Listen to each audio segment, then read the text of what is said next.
Now turn to Section 4.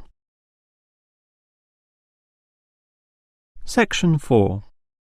You will hear a lecturer discussing techniques for removing carbon dioxide from the atmosphere. First, you have some time to look at questions 31 to 33.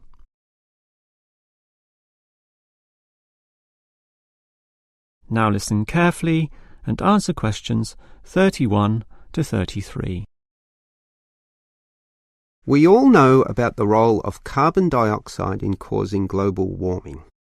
Obviously, society needs to reduce the release of carbon dioxide, otherwise known as CO2. This gas comes from the burning of fossil fuels, such as coal and oil, and it is virtually impossible for society to prevent or even limit such activity. Our need for energy and power is just too great. Instead, a more practical idea is to collect the carbon dioxide from the burning process, for example, directly from the chimneys of power stations, and somehow prevent this gas from being released into the environment. To do that, you need to store it somehow, and that has to be essentially forever.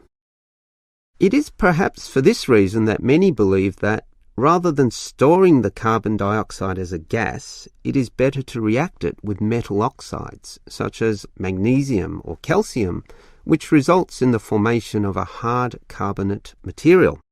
The gas is, in effect, turned into a stable and unreactive solid, which can simply be dumped anywhere. This process actually occurs naturally, although very, very slowly, and is one cause of the surface limestone in the world. But this slow reaction speed is the problem. Even when enhancing this process through high temperature and pressure, or pre-treatment of the mineral, it is still far too slow to be economical. One other technique which has been suggested is to pump the gas to the bottom of the ocean, where it would react with compounds in the seawater, forming carbonic acid. However, this alternative has now been ruled out. The CO2 may be removed from the atmosphere, but the high oceanic acidity which would result raises its own set of problems, mostly with all the delicate life and the intricate food chains in the seawater, some on which we ourselves depend, and that's something which no one wants to experiment with. Before you hear the rest of the lecture, you have some time to look at questions 34 to 40.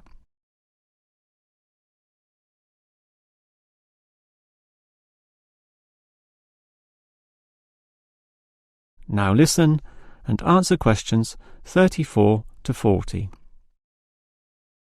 Perhaps because of the lack of alternatives, the most commonly discussed solution to the problem of disposing of carbon dioxide is to pump the gas underground, a technique known as geosequestration. In this system, the CO2, for example, could be pumped into underground pockets within depleted oil wells or disused coal tunnels.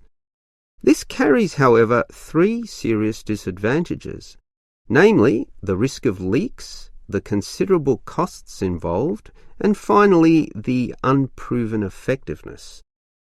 Let us look at those three disadvantages in detail. Firstly, there is the risk of leaks.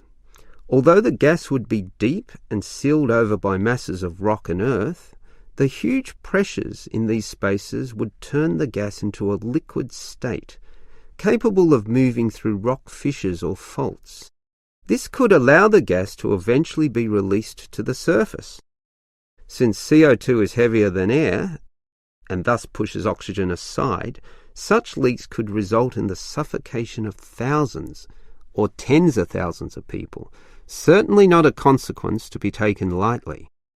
Natural CO2 leakage from volcanic buildup has already witnessed such deadly events.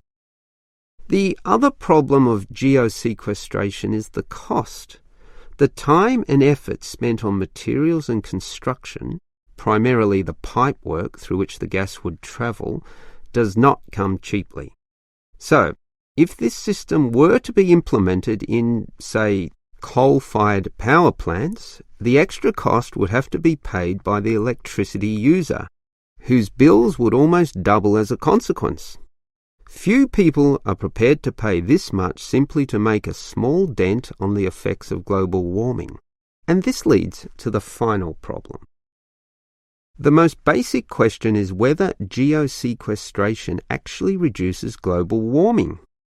The problem here is that the energy needed to create and drive the sequestration process would require approximately a quarter of a coal-fired electricity plant's output. In other words, the plant would have to burn 1/4 more of its coal just to account for the sequestration of the carbon dioxide.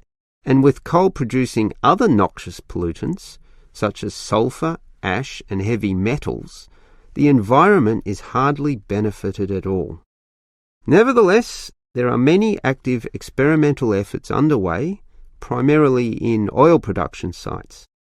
These are small, but intensively monitored and analysed.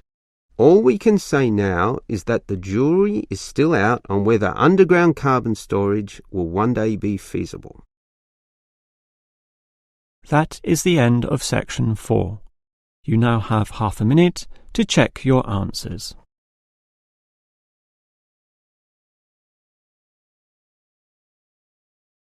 That is the end of the listening test. In the real IELTS test, you would now have 10 minutes to transfer your answers to the answer sheet.